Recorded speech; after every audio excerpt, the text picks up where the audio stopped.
Panguva ino nyika yese yoshamisika pane chitiko chakaitika muguta reGweru uko kwakaonekwa kunzi aiwa VP Constantine Chiwenga makavaona aiwa vachilaita up maflames for our own independence yenyika yatiri proud of nayo. But panguva inoi vanhu vanyatso kuonekwa kuti aiwa VP Constantine Chiwenga havasi kurespectiwa with the ruling party ZANU-PF. Amwe kuti vari kuonekwa sechii sandapinda mashoko aiwa anotosvodesa vanhu avauya vakati aiwa apa VP Constantine Chiwenga vanyatsodzikisira unobva subscribe like button on the bell icon. Topinda pahandle yatafeed the man posted this picture ramuri kuona rakanzi ndiani akaisira general podium yakadai. This podium yamuri kuona kuti aiwa yakanga isina even decorations and the likes. Kozwa inotora nhau iyoyo yo ichitaura mashoko achiti presidential podium question mark no deco.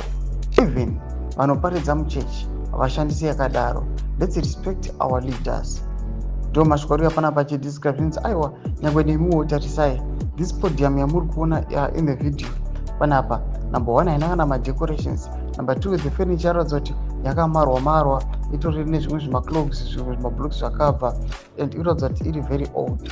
Panguva ino tiona kuti this podium is being given kuna the vice president wenyika.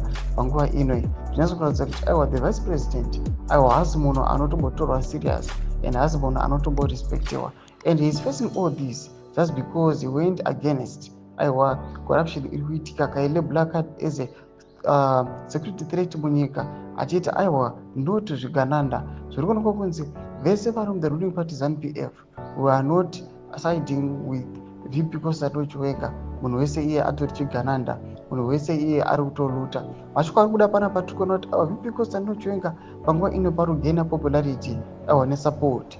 Panguva ino vanhu vari kunyatso kuona kuti aiwa kuna VP ndo kunyange kuri nani kunyange zvai ingori ZANU-PF vanhu vasina full trust neZANU-PF vanyaziva kuti aiwa ZANU-PF hapana chainodeliver, but panguva ino vanoti VP Constantine Chiwenga vari nani.